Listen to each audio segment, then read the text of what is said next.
नमस्कार, मैं हूं रंजीत कुमार और शुरू हो चुका है देश का मूड मीटर। मूड मीटर की पहली स्टोरी में आज आपको बताएंगे कि मुस्लिम आरक्षण के मसले पर क्यों संग्राम मचा हुआ है संसद के भीतर और सड़क पर भी। क्या मुस्लिम वोट की खातिर संविधान बदल देगी कांग्रेस? दूसरी स्टोरी में आपको बताएंगे कि आरएसएस को क्यों भाया हुआ है औरंगजेब का भाई दारा शिकोह, जिसका सिर काटकर औरंगजेब ने ताजमहल में गड़वा दिया था। और आखिर में आपको बलूचिस्तान की उस शेरनी के बारे में बताऊंगा जिसने पाकिस्तानी हुकूमत की नींद उड़ा रखी है। लेकिन सबसे पहले मुस्लिम आरक्षण को लेकर आज संसद में मचे संग्राम से।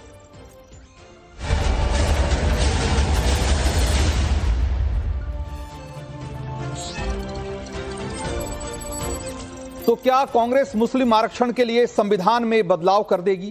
क्या कांग्रेस मुस्लिम तुष्टीकरण की खातिर संविधान की मूल भावना की भी धज्जियां उड़ा देगी? क्या कांग्रेस के लिए मुस्लिम वोट बैंक संविधान से भी ऊपर है? ये सारे सवाल इसलिए उठ रहे हैं क्योंकि कांग्रेस ने कर्नाटक में एक ऐसा बिल पास किया है जिसको लेकर सड़क से लेकर संसद तक हंगामा मचा हुआ है। और बीजेपी ने तो यहां तक कह दिया है कि राहुल गांधी देश को इस्लामिक राष्ट्र बना देना चाहते हैं।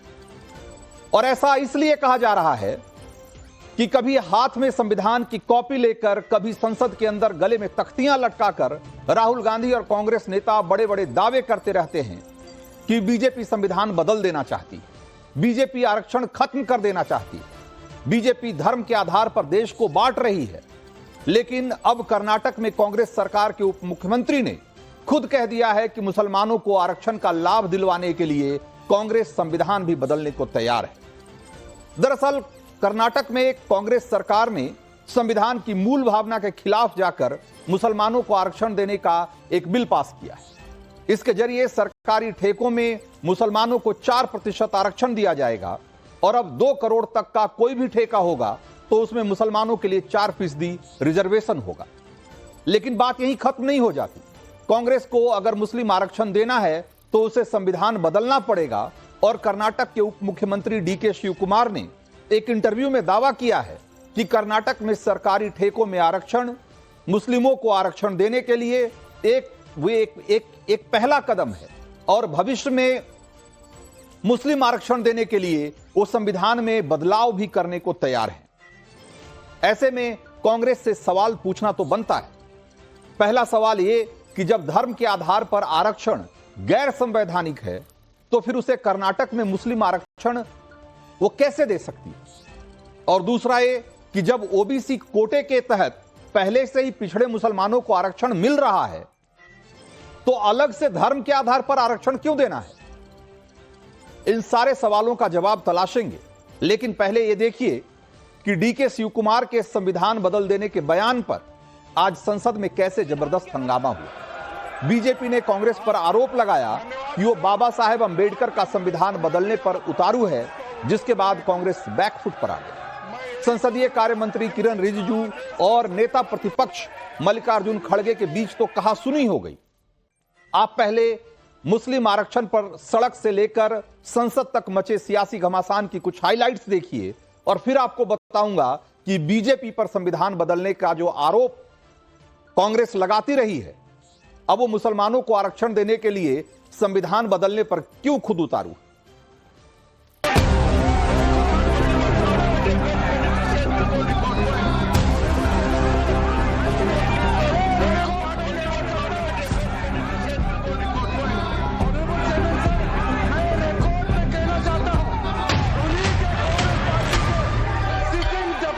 डिप्टी चीफ मिनिस्टर ने स्टेटमेंट दिया है हाउस में कि जरूरत पड़ेगी तो हम संविधान को भी बदलेंगे। देश का संविधान जो डॉक्टर बाबा साहब अंबेडकर ने बनाया वो कोई बना नहीं सकता।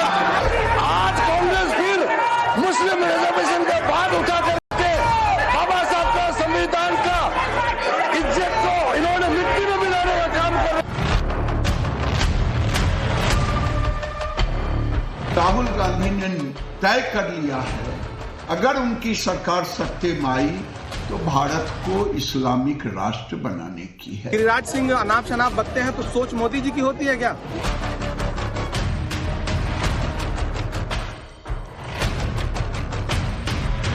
राहुल गांधी कांग्रेस के अध्यक्ष सोनिया जी आप देश को बताएं कि जब रिलीजन बेस्ड रिजर्वेशन परमिसिबल नहीं है तो इसके लिए आप संविधान को नहीं बदलें। I have not said that we are going to change the constitution or not that.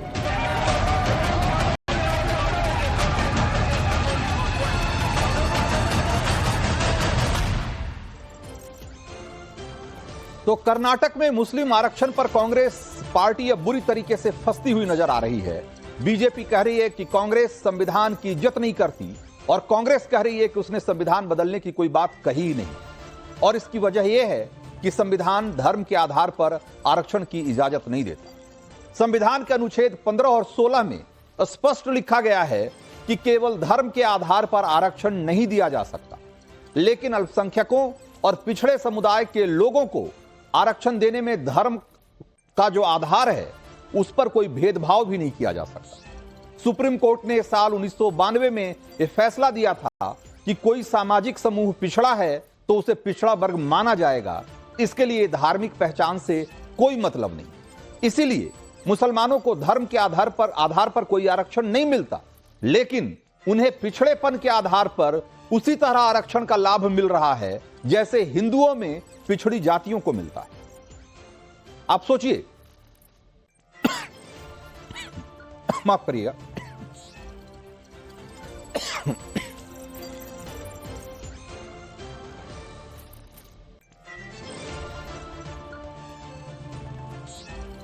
तो आप जरा सोचिए कि जिस तरीके से हिंदुओं में जो पिछड़ी जातियां हैं उनको उनके जातीय पिछड़ेपन के आधार पर आरक्षण का लाभ मिलता है, उसी तरीके से इस देश में मुसलमानों को भी जाति के आधार पे पिछड़ेपन के आधार पर आरक्षण मिलता है।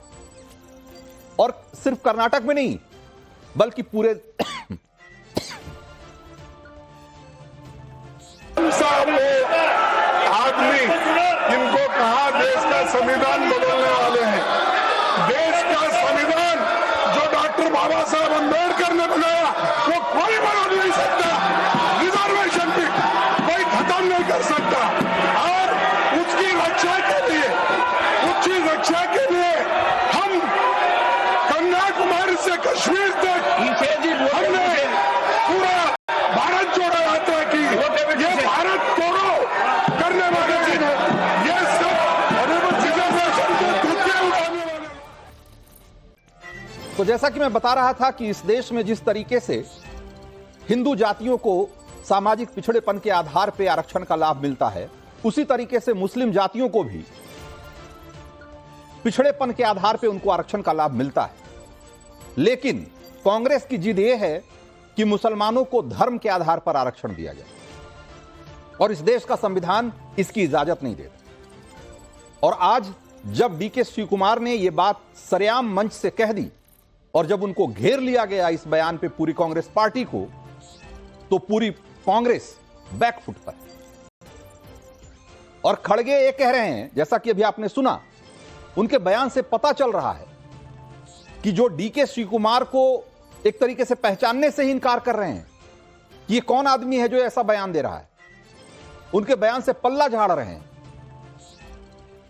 लेकिन ध्यान देने वाली बात यह है कि वो ये नहीं कह रहे कि वो संविधान नहीं बदलेंगे। वो ये कह रहे हैं कि संविधान भले नहीं बदलेंगे, लेकिन वो ये बात नहीं कह रहे कि वो मुस्लिम आरक्षण नहीं देंगे। मुस्लिम आरक्षण देने के मसले पे वो अभी भी चुप हैं। आज संसद में किरण रिजिजू ने यह आरोप लगाया कि कांग्रेस देश में मुस्लिम लीग की पॉलिसी लागू करना चाहती है। आप एक बार सुनिए, फिर आपको मैं बताऊंगा कि मुस्लिम आरक्षण के पीछे कांग्रेस की पॉलिटिक्स क्या है। कांग्रेस पार्टी के सिटिंग डिप्टी चीफ मिनिस्टर और उनके स्टेट के कांग्रेस प्रेसिडेंट ऑफिशियली कहा है और आपके कहने पर मैं इसको ऑथेंटिकेट भी कर सकता हूं। और ये मुस्लिम लीग का पॉलिसी 28 अगस्त 1947 में मुस्लिम लीग ने जब रिजर्वेशन पॉलिसी को संविधान सभा में लेके आए थे, तब सरदार पटेल ने रिजेक्ट किया था। आज कांग्रेस फिर मुस्लिम रिजर्वेशन के बाद उठा करके बाबा साहब का संविधान का इज्जत को इन्होंने मिट्टी में मिलाने का काम कर रहे हैं, हम खंडन करना चाहते हैं। आप हिम्मत है तो डिप्टी चीफ मिनिस्टर का इस्तीफा आज ही मांगिए। तो किरण रिजिजू ने कांग्रेस को संविधान विरोधी बताते हुए मुस्लिम लीग की जिस पॉलिसी का जिक्र किया है, अब जरा उसके बारे में भी जान लीजिए। दरअसल मुस्लिम लीग 28 अगस्त 1947 को संविधान सभा में मुसलमानों के लिए आरक्षण का प्रस्ताव लेकर आई। तब इस प्रस्ताव को जवाहरलाल नेहरू और सरदार पटेल समेत पूरी संविधान सभा ने खारिज कर दिया। संविधान सभा ने तय किया कि भारत में के संविधान में कोई भी आरक्षण धर्म के आधार पर नहीं हो सकता। यानी मुस्लिम आरक्षण देकर कांग्रेस आज न सिर्फ संविधान बल्कि अपने संस्थापकों के विचारों के खिलाफ भी जाकर काम करने का फैसला कर रही है। और यह सब कुछ तब हो रहा है जब इस देश में मुसलमानों को पहले ही ओबीसी के तहत आरक्षण मिल रहा है। मुसलमानों की पिछड़ी जातियों को राज्यों और केंद्र की तरफ से आरक्षण में वो सारी सहूलियतें मिलती हैं जिसका लाभ पिछड़ा वर्ग के में शामिल दूसरी जातियां जिसका लाभ उठाती हैं। इसमें शैक्षणिक संस्थानों में प्रवेश से लेकर के नौकरियों तक का फायदा शामिल है। केंद्र और राज्यों के स्तर पर मुस्लिमों की 36 जातियों को ओबीसी के तहत आरक्षण मिलता है। इसके अलावा अलग अलग राज्यों में मुस्लिमों को ओबीसी वर्ग में आरक्षण मिलता है। केरल में ओबीसी मुसलमानों को नौकरियों में 8% और हायर एजुकेशन में 10% कोटा मिलता है। तमिलनाडु में ओबीसी मुसलमानों को 3.5% आरक्षण का लाभ मिलता है। बिहार में मुसलमानों की कई जातियों को ओबीसी आरक्षण के जरिए 18% आरक्षण का लाभ मिलता है। तेलंगाना में ओबीसी मुसलमानों को 4% आरक्षण का लाभ मिलता है। ऐसे ही उत्तर प्रदेश में मुसलमानों की 28 जातियों को ओबीसी आरक्षण का लाभ मिल रहा है। कर्नाटक में भी ओबीसी रिजर्वेशन में कई मुसलमानों की जातियां शामिल है। यानी कि देश भर में मुसलमानों को आरक्षण ओबीसी कोटे से मिल रहा है और कर्नाटक में भी यही व्यवस्था लागू है। लेकिन कांग्रेस अब आरक्षण का लाभ सारे मुसलमानों को देना चाहती है और इसके लिए उसकी प्लानिंग क्या है यह भी समझिए। कर्नाटक में ओबीसी आबादी करीब 50%, जबकि मुस्लिम आबादी करीब 13%। कर्नाटक सरकार ओबीसी आरक्षण में मुसलमानों के लिए एक अलग श्रेणी बनाना चाहती है जिसमें ओबीसी कोटे से मुसलमानों को 4% आरक्षण दिया जाएगा और इसमें मुसलमानों की जाति या उसके सामाजिक पिछड़ापन को आधार के तौर पर नहीं देखा जाएगा, उसका मुसलमान होना ही काफी होगा। जबकि भारत का संविधान यह स्पष्ट तौर पे कहता है कि इस देश में आरक्षण का सिर्फ एक ही क्राइटेरिया है, वो है सामाजिक पिछड़ापन। आर्थिक पिछड़ापन भी नहीं, सिर्फ सामाजिक पिछड़ापन ही इसका आधार हो सकता है। इसीलिए इस देश में जातियों के आधार पर लोगों को आरक्षण मिलता है। और वो आप सोचिए कि इस देश में यह लगातार कहा जाता रहा है कि मुसलमानों में किसी तरह का जातीय भेदभाव नहीं है। मुसलमानों में जातियां नहीं होती और अगर होती भी है तो उसमें किसी तरह का जाति के आधार पर ऊंच नीच और भेदभाव का बर्ताव नहीं होता। यानी कि सामाजिक पिछड़ापन होने की कोई वजह नहीं है। बावजूद इसके इस देश में मुसलमानों को ओबीसी कैटेगरी में यानी कि सामाजिक पिछड़ेपन के आधार पर रिजर्वेशन मिल रहा है। बावजूद इसके कांग्रेस हठ ये कर रही है कि उसे मुसलमानों को धार्मिक आधार पर आरक्षण देना है। यानी कि उसका मुसलमान होना ही काफी है आरक्षण का लाभ लेने के लिए। चाहे वो किसी तरीके से उसका डिस्क्रिमिनेशन, उसके साथ भेदभाव होता है या नहीं होता, इससे कोई फर्क नहीं पड़ता। इसीलिए बीजेपी कह रही है कि कांग्रेस कर्नाटक में मुसलमानों को आरक्षण देकर ओबीसी समुदाय का हक मारना चाहती है। गिरिराज सिंह ने तो राहुल गांधी पर अटैक किया और दावा यह किया कि राहुल गांधी देश को इस्लामिक स्टेट बना देना चाहते हैं। एक बार सुनिए जरा। राहुल गांधी ने तय कर लिया है अगर उनकी सरकार सत्ते में आई तो भारत को इस्लामिक राष्ट्र बनाने की है। ये असली चेहरे सामने आ गई। तो बीजेपी इस मुद्दे पर एकदम फ्रंट फुट पर खेल रही है और कांग्रेस डिफेंसिव मोड में आ चुकी है। और इसकी वजह यह है कि कांग्रेस चाहती है कि कर्नाटक में सभी मुसलमानों को आरक्षण मिले, जबकि अभी सिर्फ मुसलमानों की पिछड़ी जातियों को ही ओबीसी कोटे का आरक्षण मिल रहा है। लेकिन अगर सारे मुसलमानों को आरक्षण देना है तो सिर्फ धर्म के आधार पर ही दिया जा सकता है, जिसकी इजाजत संविधान नहीं देता। कर्नाटक की तरह आंध्र प्रदेश में भी कांग्रेस ने कई बार मुसलमानों को आरक्षण देने की कोशिश की, लेकिन वो हर बार फेल हुई। साल 2004 में आंध्र प्रदेश में मुसलमानों को सामाजिक, आर्थिक और शैक्षणिक रूप से पिछड़ा बताकर ओबीसी कोटे में से 5% अलग से आरक्षण की व्यवस्था कर दी गई, पर मामला अदालत में पहुंचा और वहां से रद्द कर दिया गया। इसके बाद 2005 में आंध्र प्रदेश में पिछड़ा वर्ग आयोग ने सभी मुसलमानों को पिछड़ा वर्ग मान लिया और फिर से सभी मुसलमानों को 5% आरक्षण देने की व्यवस्था कर दी। मामला दोबारा कोर्ट में गया और एक बार फिर से कोर्ट ने उसे रद्द कर दिया। यानी मुस्लिम आरक्षण देने की कोशिशें कांग्रेस की सरकारों ने पहले भी की है और बार बार की है, लेकिन हर बार कोर्ट में मामला जाकर फंस गया है। कर्नाटक में सिद्धारमैया सरकार भी जानती है कि कोर्ट में उसकी कोशिशें फेल हो जाएगी, इसीलिए अब डीके शिवकुमार कह रहे हैं कि उन्होंने संविधान बदलने की बात यूं ही कह दी। जरा सुनिए। I have said casually there will be so many changes after various judgments. Whatever reservation has been given as per the quota of the backward class has been given. I have not said that we are going to change the constitution or not that. Whatever they are quoting is wrong. They are miscarrying it. I am categorically telling that we are a national party. We know what is the constitution, how constitution is built. It is our party. We have brought the constitution to this country. तो DK Shivkumar Karnataka के उप मुख्यमंत्री हैं। पहले संविधान बदल देने की बात कहकर और अब अपनी बात से ही मुकरकर डीके शिवकुमार ने सिर्फ अपनी ही नहीं बल्कि पूरी कांग्रेस पार्टी की फजीहत करवाई। लेकिन ये कोई पहली बार नहीं है जब कांग्रेस ने संविधान के खिलाफ जाकर मुस्लिम आरक्षण लागू करने की कोशिश की है।